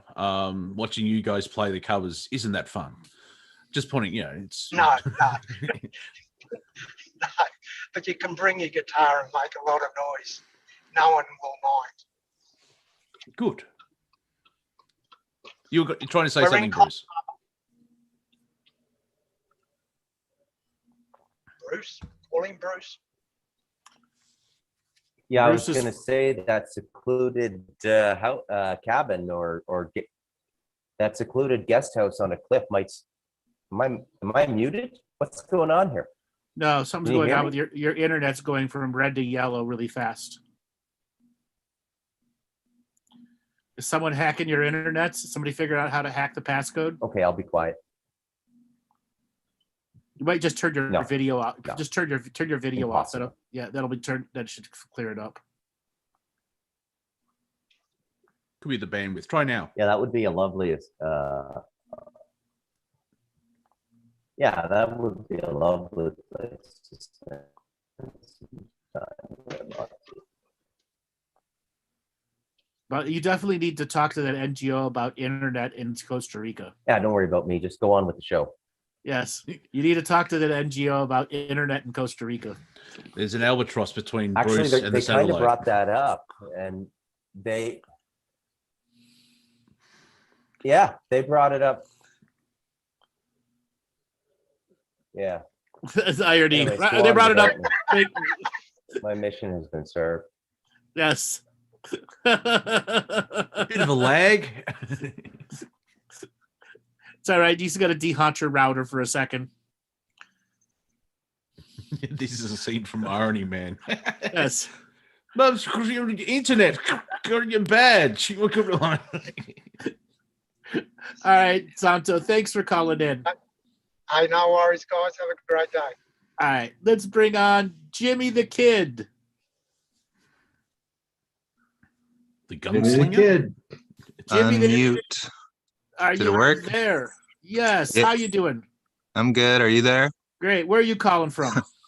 Los Angeles. Welcome to the show, Senor Kid. So are we Thank making you. you laugh today? Yeah, definitely. What do we I make like you? this- Calm down. Don't get too excited. Yes, No, I'm you just- are. I'm just super cool. That's all. Oh, But all right. Fair enough. Sorry. Yeah. I don't want to. Yeah, I don't want to break the. Yeah, go ahead. yeah, no, I'm staying in character over here. I like this power trio though. Bruce is a good addition to this squad over here. When the internet works. Yeah. I don't know. I don't have anything to say, but I could tell you a little stupid story that happened to me. Oh yeah, tell us. I was texting a friend and then at the same time trying to text my pot dealer. And I got confused and sent a wildly offensive text to the pot dealer by accident.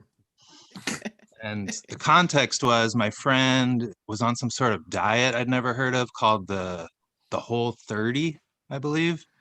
So, we're just being stupid together. No one's watching, so I think I can get away with it. And I say something like, "Oh, what is that? Is it like a whole 30 dudes cocks up your ass or something?" Just being a jerk, you know. And I sent it to my weed dealer by accident. I just got confused, and he didn't think it was funny at all. No. So I have had the weed dealer like process too.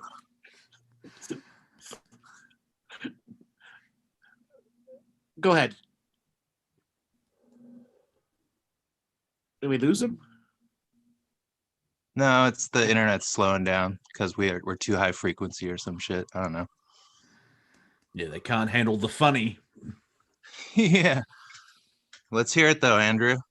So I've had the weed dealer mistake also, texting a friend back and forth and just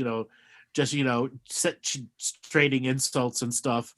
And my weed dealer had just got some amazing skunk weed, and I was all super excited about that. And I'm going back and forth, and I ended up calling him some very nasty names.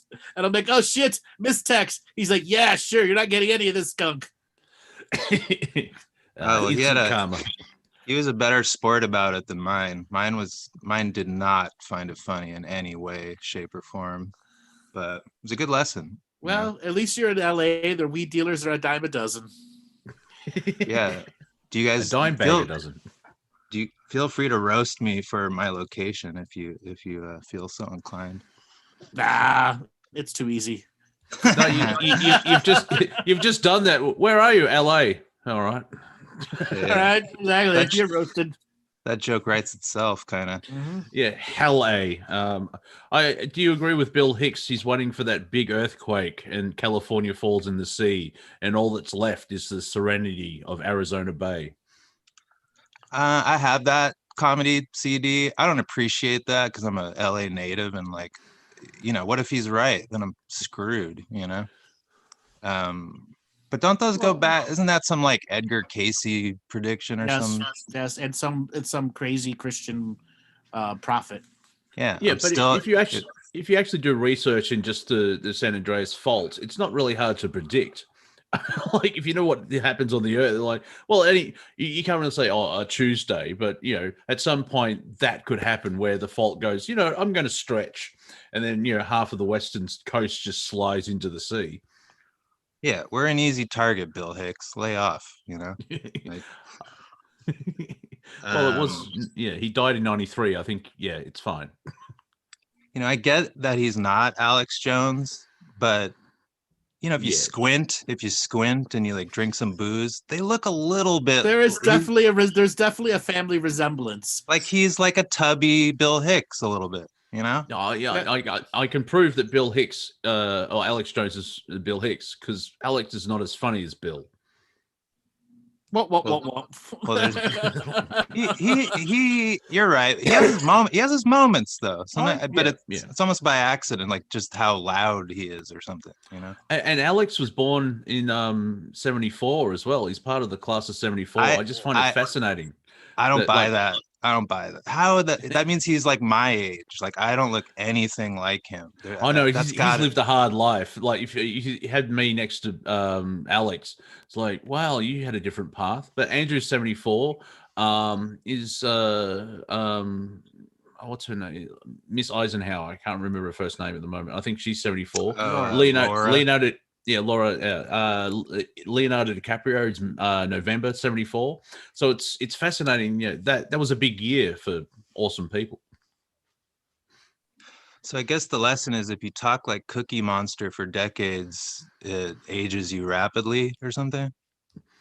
Yeah, just also if you're holding that vibration of fighting the globalists and it's so doom and gloom, and it has effect on you. Like coming from Revolution Radio, I keep having conversations with hosts of like, you need to have a rest. You cannot live in the same frequency constantly and getting addicted to information. You need to realize, you can go outside and play with your dog and actually have, balance and joy. But that dog is a part of the baby raping lizard population, and I can't trust that dog no more. Well, the dog has foil on its head, so yeah, I like that. Oh, you're a tinfoil hat wearer. It's like foil increases the frequency. I mean, I'm old enough that my TV had foil on the antenna to get a better connection. It's just strange that baby raping lizard wizards it's just crazy that that's even a thing that's out there now that like normal people have. Believe in. That's why I coined the phrase "baby raping lizard wizards." Everyone gets it. Yeah, it's like I'm sure there's one. There's probably one in history that did that, but now everyone's it's like sure, okay. yeah, somebody's done it, but like, geez, that whole thing made it seem like every single person was doing that or something, and I'm sure it confused a lot of people. There's a lot of pissed off lizards out there who I'm not a baby raper and I'm not a wizard either. That's one thing. Like in Stardust, they point out like there's all this homogenous crap. Thank you, Bruce. Hi-oh, in the chat. It's still there. Everyone think aliens are all exactly the same. It's like saying humans are exactly the same, but you have factions and different sects and everything else like that. That's SECT. I know my accent. Sects.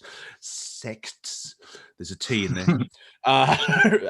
It's like all grey aliens are demonic. Well, no, not all of them. And Andrew, a quick historian question: what's the percentage of evil lizards out of all the lizards? Well, there are 12 main lizard races, and only 2 of the races are bad guys. The other 10 are pretty good people, actually. Yeah, they've got lizarding cultures. You know, it's like the Chinese corruption. The lizards got their own little internal racism, but it doesn't make them evil. Do they have, camps with Uyghurs that are harvesting organs? The Chinese do it. Well, maybe some of those other lizards have organ harvesting, but they're not like harvesting loosh on a galactic level. Yeah, you cannot judge. Yeah. It sounds very sexism and racist. Judging one person, it's like even gun control. One person loses it, so everyone loses the guns. Go ahead, Bruce. Yeah. Everything I know about extraterrestrial races, which is quite considerable now, I still consider the biggest cunts in the universe to be the human race. I second that. I don't know about that. There are some other cunts out there we don't know about, and there are some higher density cunts that hold Lord of Cuntness and have had that title for a long time. Are there any cunts in the plant kingdom? Oh yes, tulips. They're the cuntiest plants out there. See the Dutch. Those fucking guys. Exactly. Yeah, because the Venus flytrap is just trying to survive. It's not like a Triffid. I've always had those as plants. They get a bad rap. Yeah, they take care of the flies. Yeah, someone gave a Venus flytrap chocolate and it died. I'm like, well, yeah, like you don't give. That's too experimental. Humans are interesting. That's a nice way of saying things. Very diplomatic of you. Yeah, well, it's like Elon Musk. We're going to Mars. I'm just like, no, we're not. Like, do you think the rest of the galaxy is like, oh, the humans are leaving the planet? Fuck, code red. Because, well, we need to figure out how to coexist on this planet and work together. And people's idea is, we'll get better when we go off planet. It's like, no, the disease is just going to spread out like a virus until we actually do some work on ourselves. Did you guys even bother to watch the Elon Musk comedy? I've seen like 10 minutes of it. The weekend update where the running gag was, it was an okay gag, what is Dogecoin? And they asked it about 8 times. And I saw the opening where he brings his mum on. And yeah. But the rest of it apparently was just, it looked like they were trying to sabotage Elon because it was so bad. I've seen tweets like, don't worry, SNL's like this all the time. It's this bad because people aren't watching it because it's lower common denominator, but on the far left. And I think the jokes that are written on Monday, they get rehearsed and tweaked, and by the Saturday, all the humor's being sucked out of it. Damn right. I don't even understand what's going on over there anymore. or maybe I do, and it's just No one understands what's going on over there anymore. I've never found much of it funny. I like the stuff that comes out of it, like Wayne's World or the Blues Brothers, but the actual show itself, I'm going, this is a classic thing. But that's just a personal experience. I'm not saying, I just don't find any of except for Norm Macdonald and Chevy Chase doing, and a bit of David Spader doing the Weekend Update, where they're allowed to do anything they want type thing. I was watching Jim Brewer talking to Joe Rogan about his experience on it, and it's all about competition. It's so negative in there, and everyone backstabs and is fighting, and the only places that you have freedom to do anything you want is the opening monologue and the Weekend Update. Everything else has to go through the NBC filter. Or some type of filter. And that Lorne Michaels makes sure that you're always in competition with each other. I really enjoyed that episode because it reminded me of how bad Saturday Night Live is, but why does it still get laughs? And it's not because of laugh tracks. They're playing to the memes before memes were out there.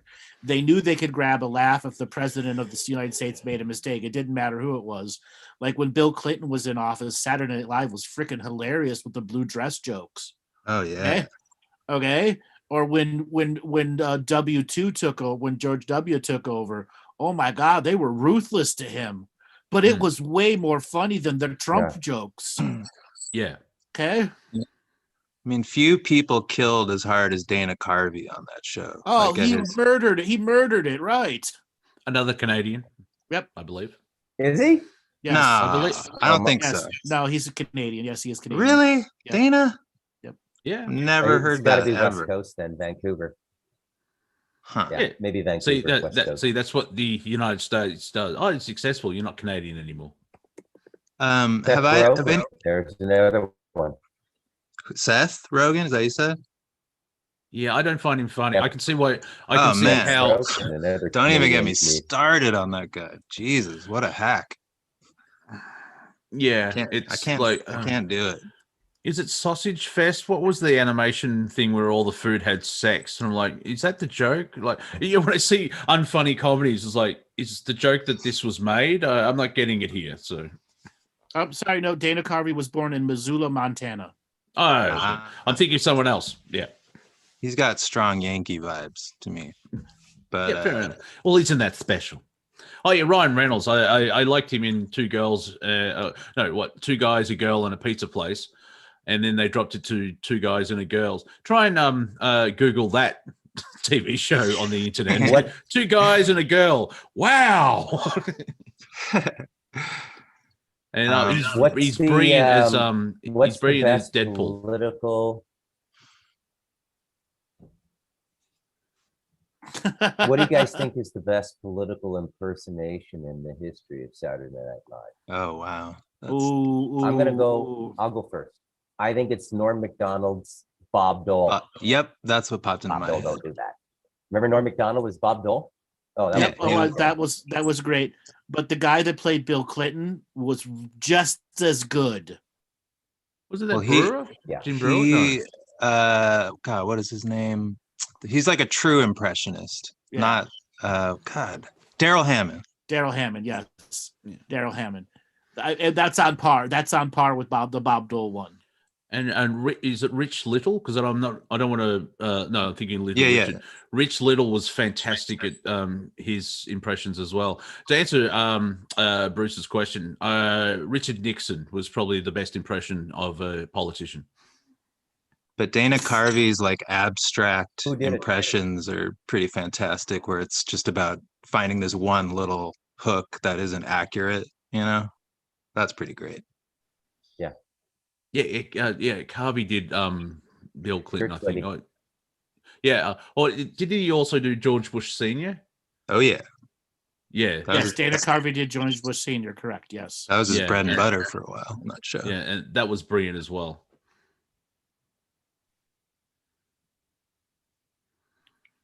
And then Kevin Nealon did the News Guys. Kevin Nealon's underrated, I think. He's definitely underrated. He's really funny, but it's kind of subtle. It's not like big, so I think people miss it. But he's a really funny dude. Yeah. No, it's not really an Um, impression, but it's Christian Bale playing Darth Cheney. Have you seen Vice? Yes, that was good. Yeah.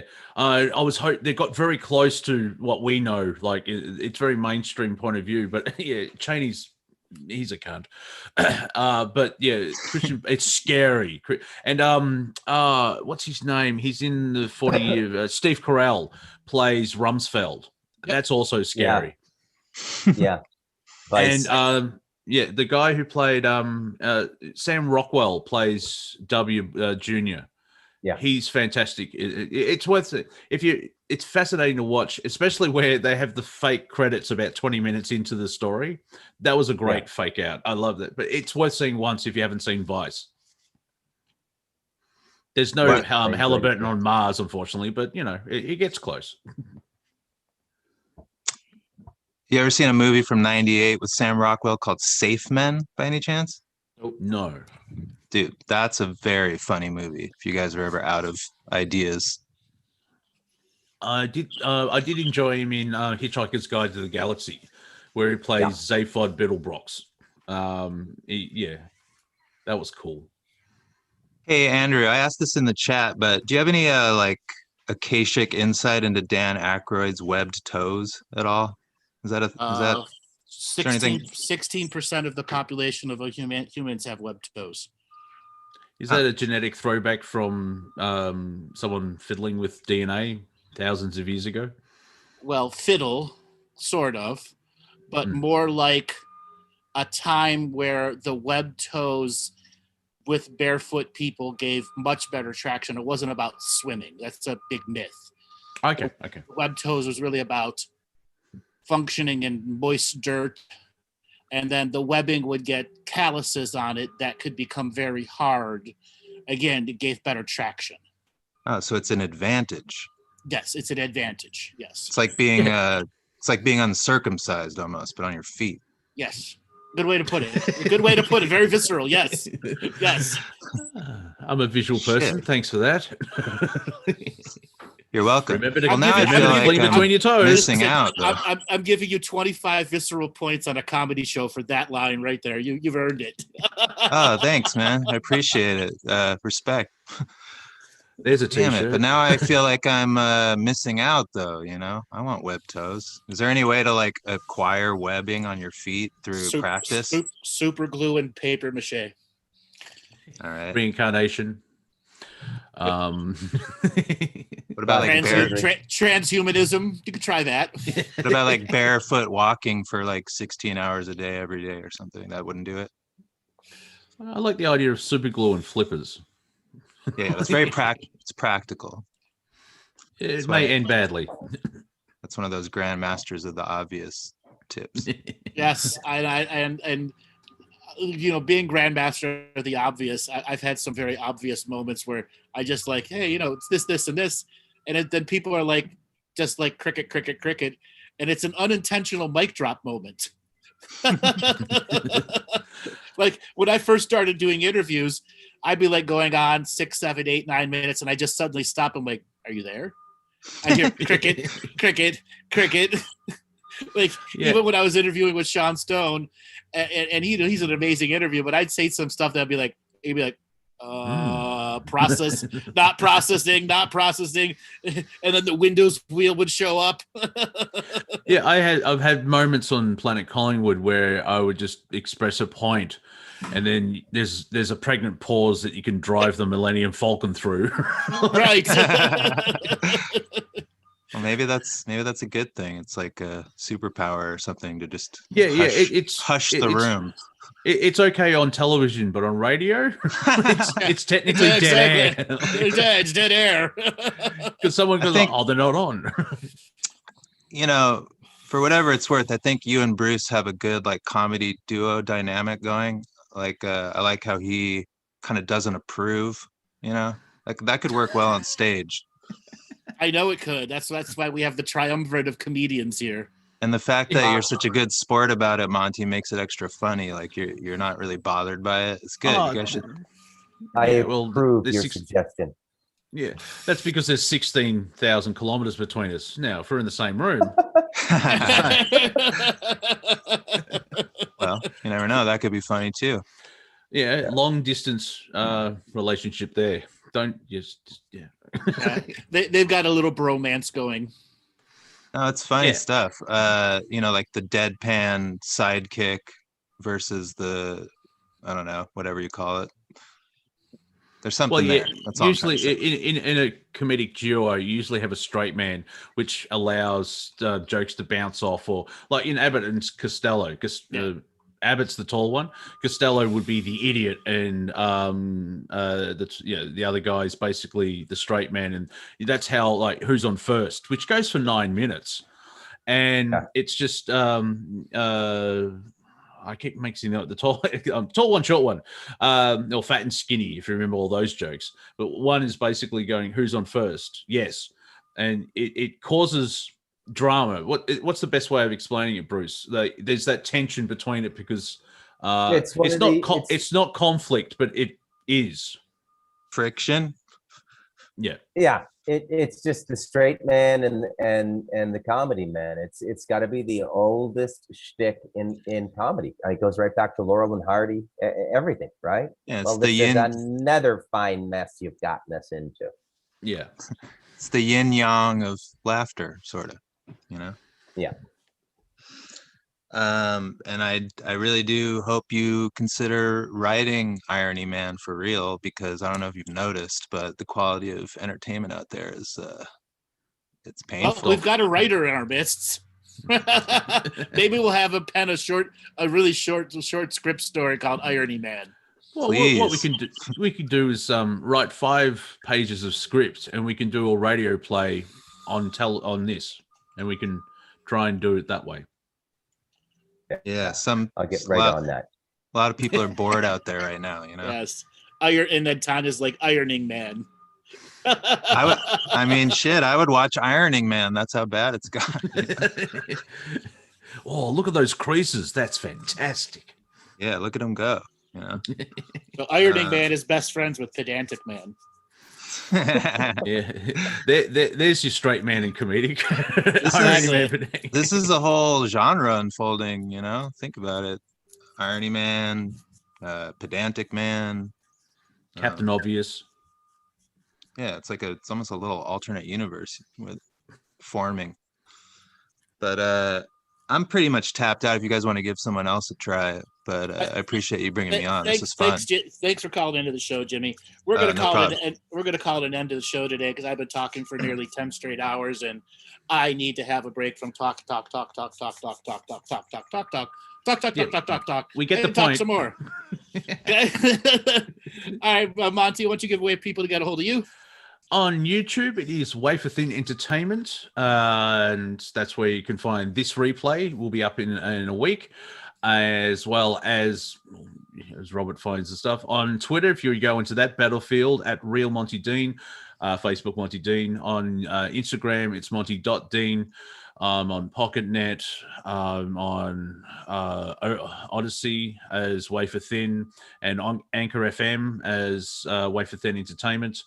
And with Anchor FM, I'm actually on Spotify. So, hey, not on a wink. Apple Podcasts, and I'm on 8 different things. So I actually have to write out a list of everything I'm on, and it's probably going to be 17 things. And occasionally, I'm on public transport. Bruce, do you want to give a little spot about yourself?